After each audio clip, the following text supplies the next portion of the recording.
Hey, good afternoon. I haven't really posted anything in a long time because I haven't really had an internet connection. And believe it or not, I've been dry docking since I left um, the RV park, which was a full service lot, including the internet. But anyway, I just want to give some updates. This summer, I had my new legs welded on, and these are Vevor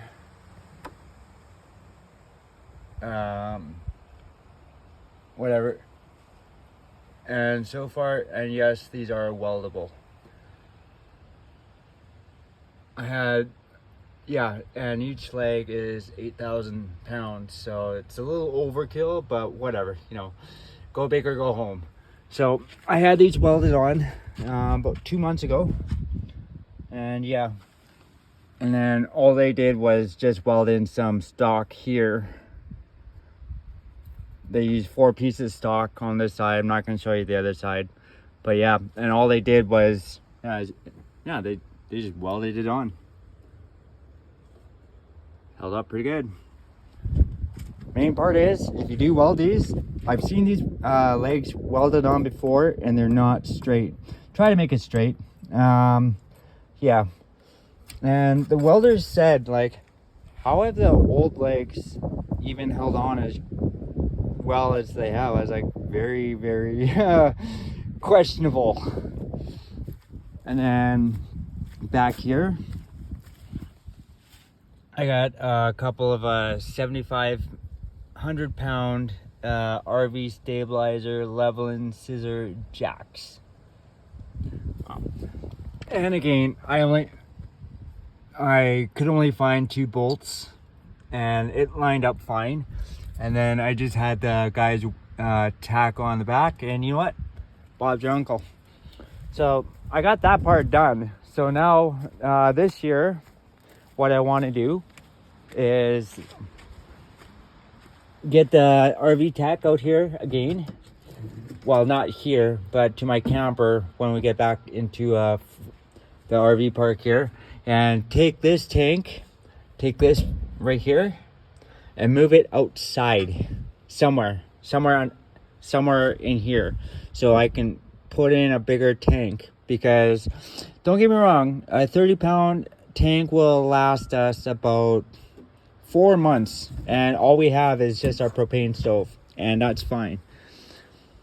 And the other thing is, they have I think I've explained this in a couple of videos, but basically they have the tank lines running from here down all the way around to go get up to the stove. So basically my thought process here is to have it running from here right to there, because that's all we're gonna be using for propane.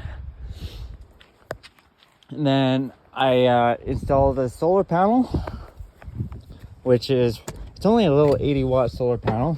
And here's my door gate, my dog gate.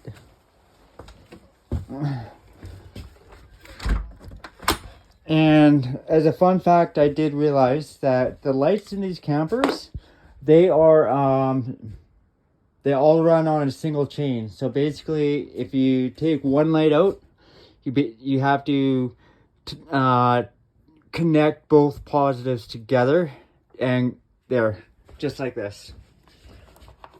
I couldn't figure it out because I had these separately connected, because I am a novice. Apparently, I don't know very much, but I figured it out. So I ain't gonna play with that. So yeah. And then, yeah, all the lights work. Oh, wait. Yeah. Hello. Oh, no. Yep. And of course, we got the bathroom. Yeah, okay. I need light in there. One light. So the reason for this is, when I took out these factory ones here, they don't work because I took the bulbs out. That's basically the whole reason. And those work, but we only turn them on once in a while. But generally speaking, I'm running on battery power. Now that may not be a big issue, yet it is a big issue when you're dry docking. Basically in an unserviced lot with no power, no running water, no running septic, and no internet. I'm a week out from going into back before we go back into the camp, or not camp, but anyway. So what I did here,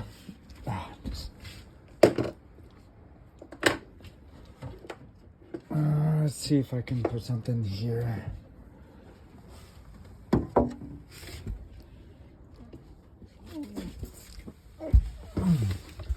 So basically what this is, it's a SeaTech D250 S dual. And the thing about this is it's a smart charger. So basically I have an option to run it off an alternator if I wanted to, or solar panel, but it'll run off both at the same time.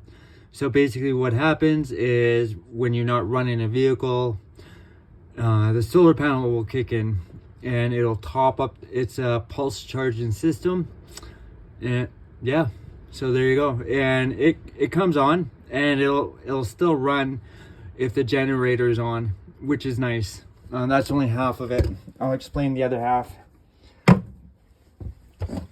And here's the new battery that we just picked up. And yeah, as you can see, that's the cable right there going into the SeaTech, and these two cables coming out here is what's charging the battery. And I'll explain what's my next plan of attack is. So now that,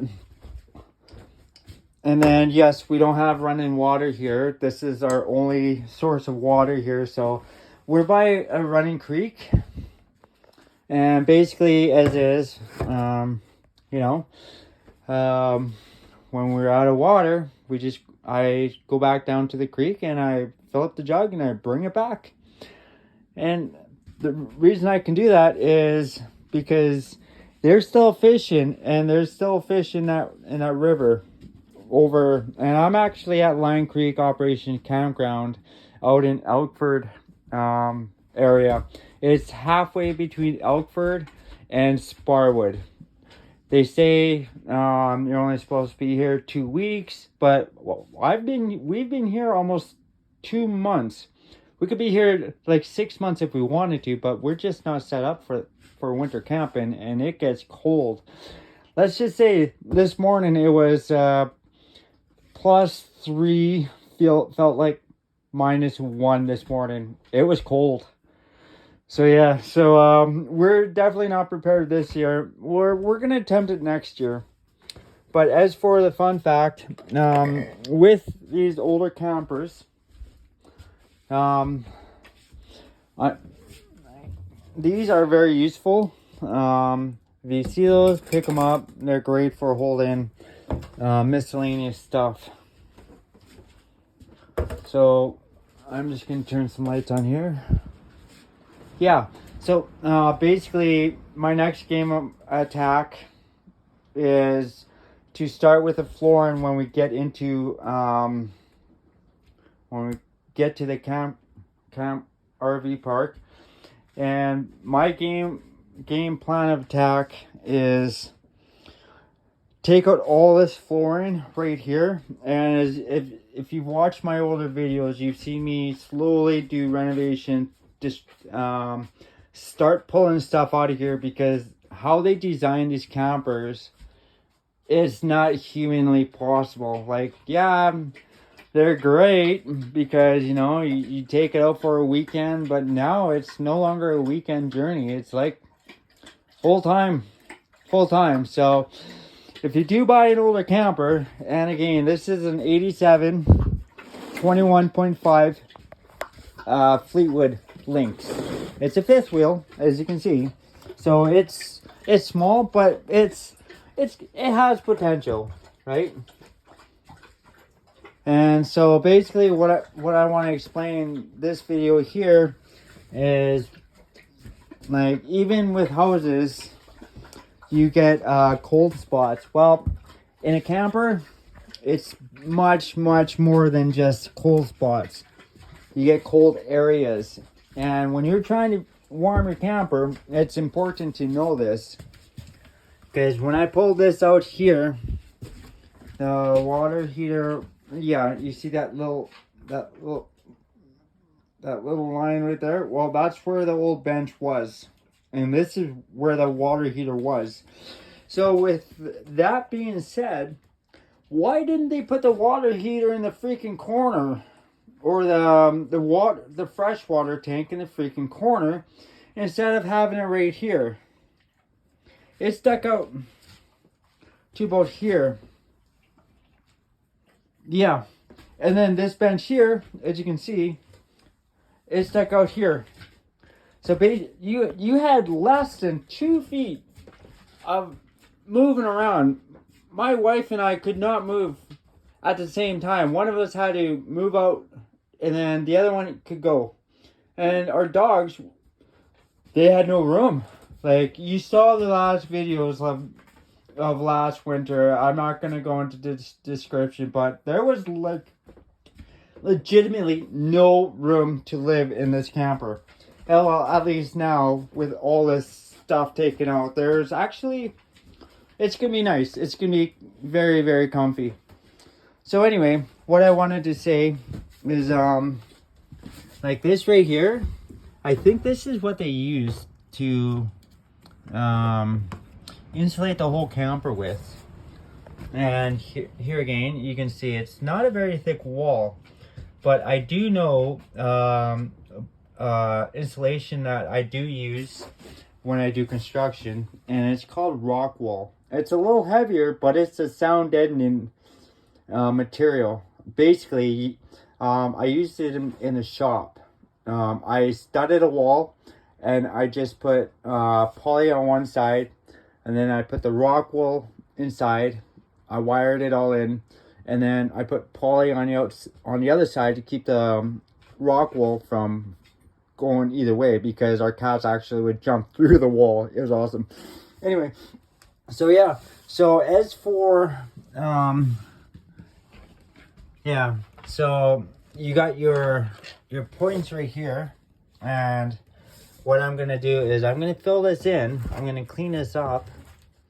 As you can see, there's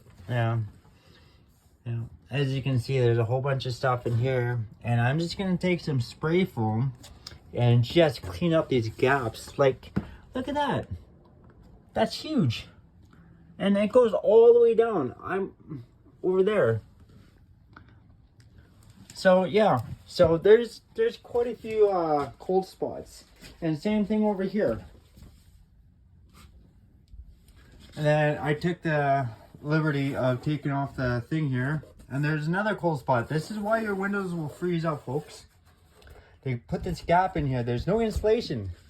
Yeah, I know it's not a house, but at least do the due diligence of filling in the gaps with something. Insulation, foam, something, whatever.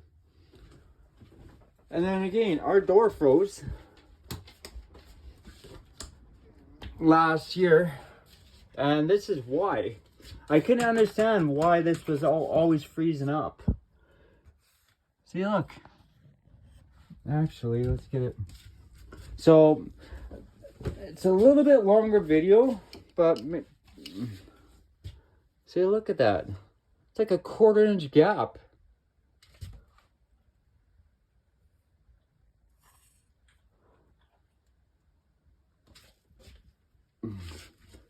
Yeah, I understand it's an RV, except, you know,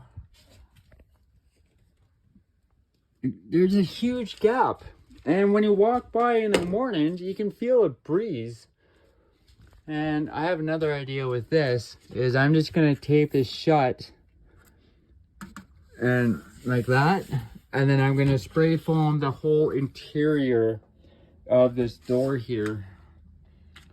Even though it's all, think about something. But yeah, so basically that's the other thing.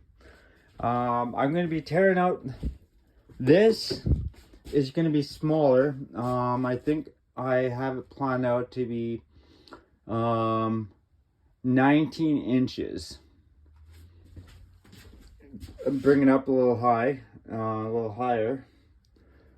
Yeah, the reason for the pots and stuff are because we used to keep them in here, except turns out it's gonna be really cold now in the morning, so now we need to use our heat to heat our camper.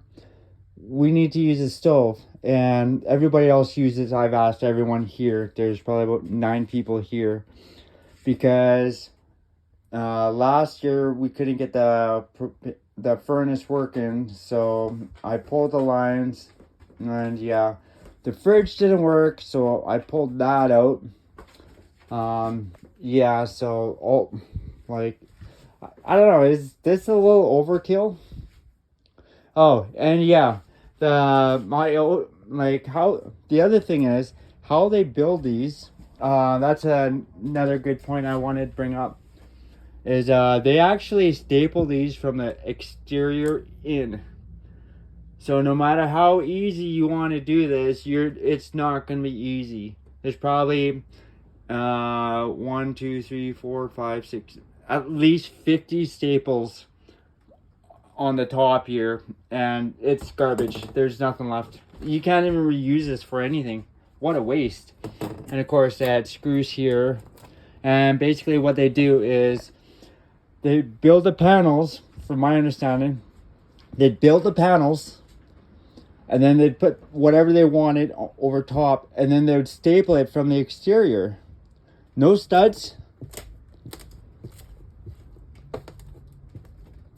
I'm not gonna, but yeah, I think there's a stud here. Yeah, right there. But basically, the other thing I wanted to do is change how these panels are laid. Like, you got your, like, when you walk in, okay, you got a break there, and you got another break there, and then same thing, ding. And they even had one here. There's a staple right here, so this is where another panel joins in. Okay, that's fine. But what I don't understand is why don't they put it left to right all the way around the camper instead of going up and down? Like, this is 7.3, I think, for the height. So what I think I'm gonna do is pull from the top down about 4 feet to about here, I think. Somewhere around there. And then this is where I'm going to put the other sheet, straight down. And then my bench will be flush from here down that way. So you don't see any of these lines. Like, yeah, okay, you see the ceiling, and that's fine. And then, yeah, it's like I got a little bit of work ahead of me, but right now, while I'm at this stage, I'm actually going to be tearing up the floor in here and cleaning it up to put in some vinyl square stickers, I think they're called. But again, like, I'm just wondering, the actual other thing I wanted to ask is, how did they wire these? Like, did they pull up the floor, or did they wire it underneath?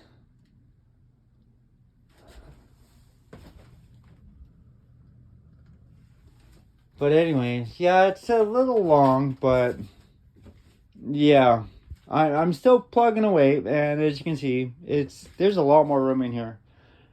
May not be any furniture, but that's okay. That's okay. All right, I'll probably post once we get back into the park there. All right, take care. Be safe.